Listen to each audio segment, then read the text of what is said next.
The last recording I made for you took forever to upload on YouTube, like 2 days. So I'm going to try to make this a little shorter. I will either talk faster or I will break it into a couple of different videos so that maybe it will load faster. Just make sure that you watch them in the right order or it will really confuse you.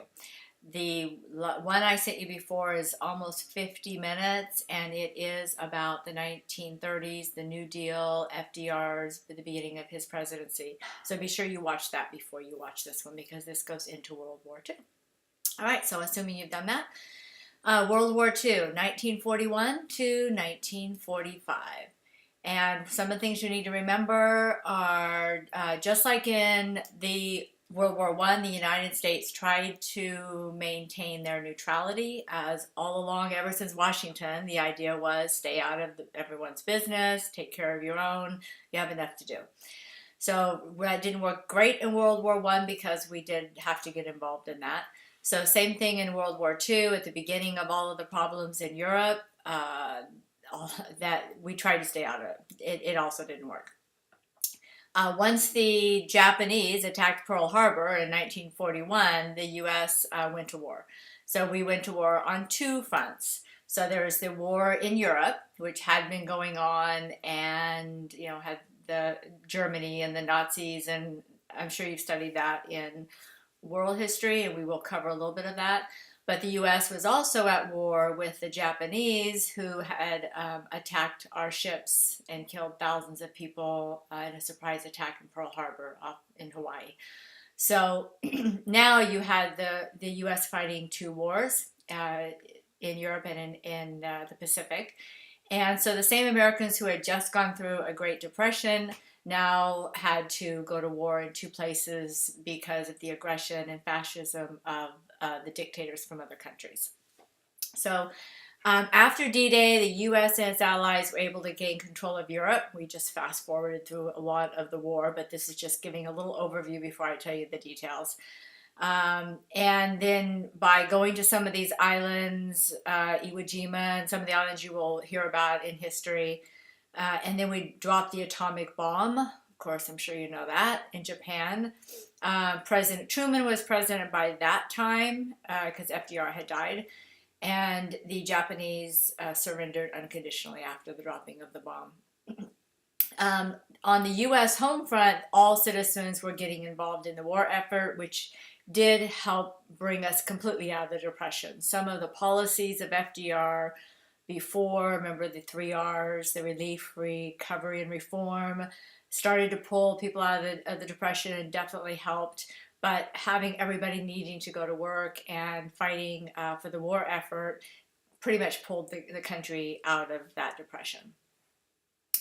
Of course, there were a lot of issues in the war. The Japanese who were here who hadn't done anything were denied civil liberties, which we try to say that we don't do, that we're a democracy and everybody has a right to a fair trial and to know what they've been accused of. But in every time there is fear, as we've discussed before, there are times when that doesn't happen. Same thing here. The Japanese people were frightened of the Japanese because Japan had attacked Pearl Harbor and we were in a war with Japan.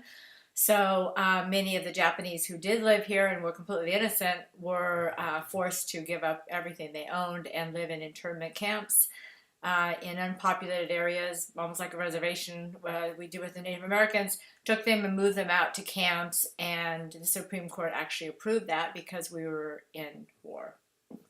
All right, so that's a little bit overview of that. Here's what you specifically need to know that you should be taking notes on.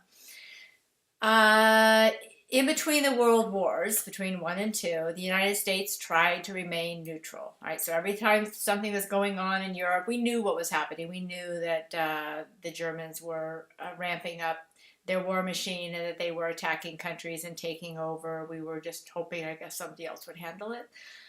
So the United States stayed neutral. The Washington Naval Conference of 1921, major powers agreed to limit naval arms. So a major power said, it's kind of trying to limit the arms race, which also didn't really work.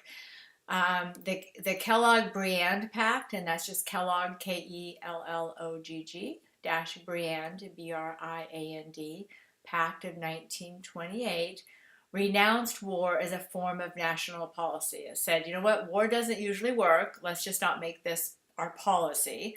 And also agree to limit the naval arms. That was in 1921. So there was an idea of trying to prevent a war.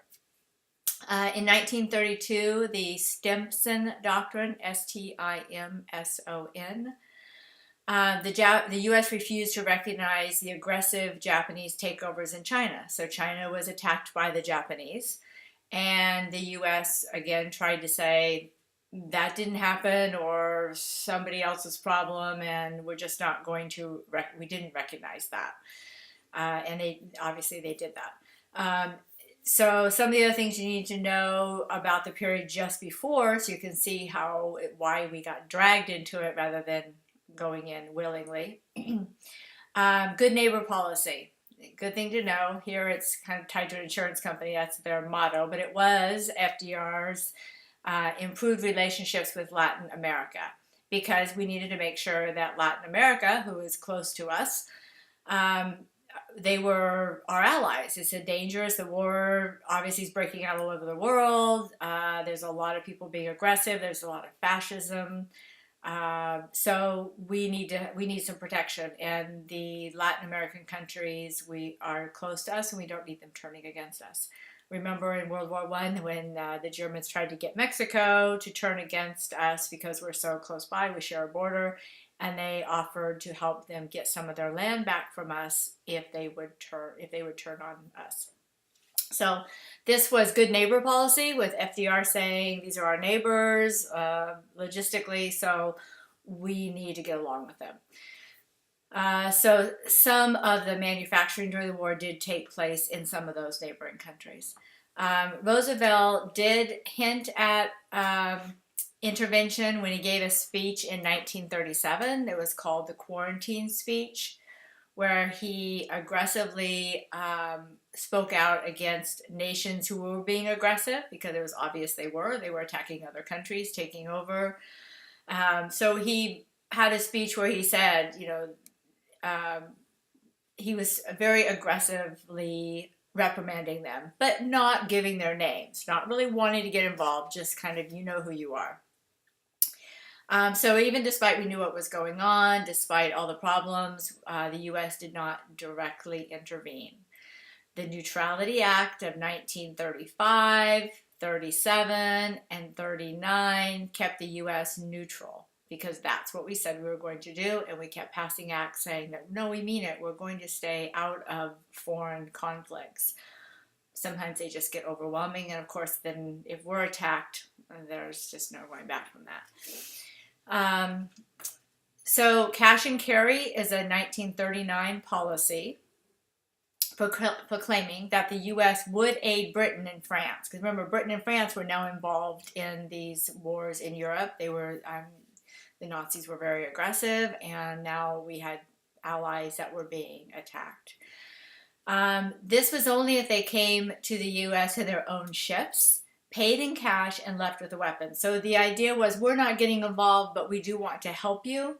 So it's cash and carry, which means we're not going to come to you, but if you come here with your ships, we will help you load up. You can load things up, pay us in cash, and then leave with the weapons. So it's almost like hands off, we're helping you, but we're making it kind of clean, and you come, get your stuff, and go, pay in cash. We're not taking on war debt. All right. The Selective Service Act of 1940 was the first ever peacetime draft in American history. And remember, we had talked about the draft in the Civil War. Both North and South had a draft which people could get out of with different things. But we were at peace in 1940. We were in World War I, had a draft. But when we were not at war, we didn't have a draft. So this was the first ever peacetime draft in American history in 1940. All right, the destroyers for bases, a deal in 1940, avoided upsetting those who really wanted neutrality. FDR traded older ships. These are the destroyers, but they were older. in exchange for British bases in the Caribbean. So it kind of made people who wanted to really make sure we were being neutral, it made them feel like we still were, because we're only trading our old ships, our old destroyers. It's not like we're really giving them something new. Um, if we had given them, or sold it to them, it would have been viewed as a breach of neutrality. But the fact that we're kind of giving our older ships and we're trading for bases in the Caribbean, it's like we're not doing it because you're at war. We're doing it because we need these bases and you want our old ships. So there you go. We're kind of trading off on the side. So you can see several of the things that the U.S. was doing was helping, but trying to keep their hands clean and stay out of it so they could still say they were neutral. Okay, this is a definition. It's called the Lend-Lease Act of 1941, and it's just Lend-Lease, Act of 1941. And this was the act that really upset the isolationists and people who didn't want to get involved, because it allowed the United States to sell weapons to the Allies. So it said, we no longer have to pretend we're not doing it, or have you come and sneak in with your ships and get the weapons and pay us cash and pretend we're not involved. We are going to sell unlimited weapons to our allies. And then much of the buying was done on credit, so it wasn't the cash and carry anymore. Over 50 billion in supplies was sent overseas to our allies during World War II. Britain, Soviet Union, France, and China. Okay, those were our allies, and we sent over $50 billion in supplies to support them in this war. Very important definition, Pearl Harbor, December 7th, 1941. So you can see up to this point, we knew how serious the war was in other countries. We knew that it was coming near us in some ways, but we were trying to stay neutral. So we were supplying arms, we were supplying credit, but we did not have boots on the ground, soldiers. We weren't there fighting. Pearl Harbor changed all that. Pearl Harbor, December 7th, 1941. The Japanese reacted to an embargo against Japan, an oil embargo. And also wasn't just that, but that was kind of the final thing, I guess, that set them off. And they attacked Pearl Harbor, Hawaii, by air. It was a sneak attack. The U.S. wasn't expecting it. We had a large fleet in Hawaii, and it killed over 2,300 American soldiers, and many of them who were aboard the USS Arizona. So if you ever go to Hawaii, you can go out actually and see the Arizona. You can go to the memorial. I've been there. It's quite something to see. FDR was president at the time, and he gave a very famous speech that you should know. It's called the Day of Infamy speech. It was also the day that Congress declared war on Japan. And shortly after that, Germany declared war on the U.S. So you had the Germans and Nazis in Europe fighting, and we were supporting the countries over there the best we could without sending our guys over there. And then we get attacked here by Japan. So now we declare war on Japan, and Germany, who is then declares war on the United States. So there you are. We are in two wars at the same time after just coming out of a depression. Great, huh? So the United States, Britain, France, and the Soviet Union were called the Allies. So when you hear the Allies during that war, it's United States, Britain, France, and Soviet Union were called the Allies. They fought the Axis powers, which were Germany, Italy, and Japan. Those were the Axis powers. They were on the other side. So you have the Allies fighting the Axis, so just remember that. United States, Britain, France, and Soviet Union were called the Allies. The Axis powers, we were fighting Germany, Italy, and Japan. All right. So what military events in Europe do you need to know about? All right, so write these down. The Allies, which I just told you who they were, began fighting in northern Africa and then went north to liberate Italy. All right, Italy had been taken over, so to free Italy. D-Day, June 6, 1944, very important date and battle. The largest battle and the turning point of the war. The invasion of Normandy led to the liberation of France. General Dwight Eisenhower was the Allied commander. So his name is important because he also becomes president. So there's that. The Battle of the Bulge, another very important battle, was during the winter of 1944 and 1945. It was the deadliest battle of the war for the Americans. So Germany couldn't permanently break the Allied lines, but these were some really deadly, horrible battles. And as we've learned as we've gone along, as the weaponry became more sophisticated, the battles became worse, bloodier, more people died in these battles. Just a lot of it's because of the weapons that were being used. Adolf Hitler, the Nazi, I'm sure you've heard of Adolf Hitler, who took over Germany after they lost in World War I. They built up an anger over the Treaty of Versailles. I think we've talked about that. That just led to the conditions where Hitler was able to go in and rise to the power he did and promise his people all kinds of things. And then his hatred of anyone who wasn't like him led him to murder 6 million Jewish people, anybody who was not like him, white, just like him. So he was purging everybody. And then trying to take over every country around there. So he committed suicide when he saw that he was finally on the losing end. He committed suicide on April 30th, 1945 in an underground bunker. And victory in Europe is VE Day, was proclaimed on May 8th after Germany surrendered. So their leader kills himself when he's losing. In Germany surrendered. All right, so some of the things you need to know. The Yalta Conference, YALTA Conference, 1945. This was a meeting between FDR, Joseph Stalin of the Soviet Union, and Winston Churchill of Britain. The Yalta Conference gave the Soviet Union control over much of Eastern Europe. So the Union controls Eastern Europe. Even though the Soviets promised free elections, that didn't work out so well. They didn't follow through on that. And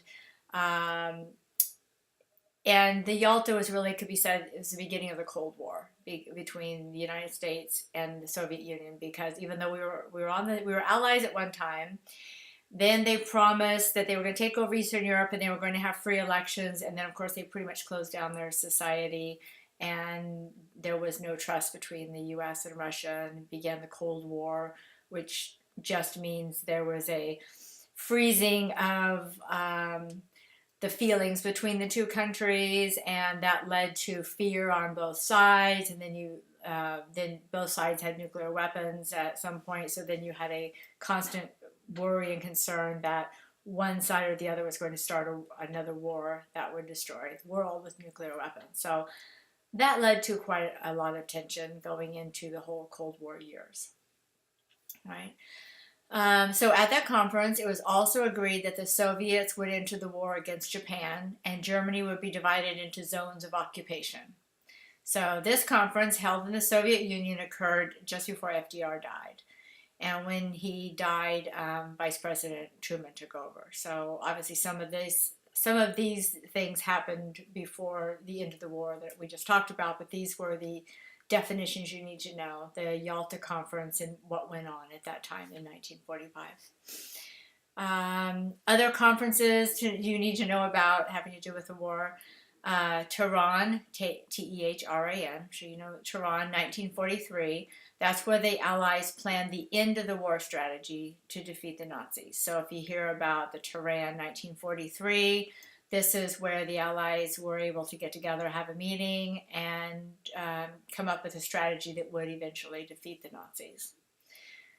All right, another one is Potsdam, Potsdam, 1945. This is another conference where the Allies got together and discussed what they were going to do with Germany after they surrendered. Remember, after World War I, there was a lot of discussion what to do with Germany, and how they handled Germany had quite a bit to do with what happened later in World War II. So there's discussion on what do we do with Germany after they surrender. At that point, they knew that was going to happen. They were winning the war, but what do we do? The Nuremberg trials, very important. Nuremberg trials. Those were the war crimes trials, and 22 Nazis were put on trial for the atrocities of the Holocaust. Remember, 6 million Jewish people were gassed, murdered, put in concentration camps. Well, more than that were put in, but that's how many were murdered. The trials began in 1945.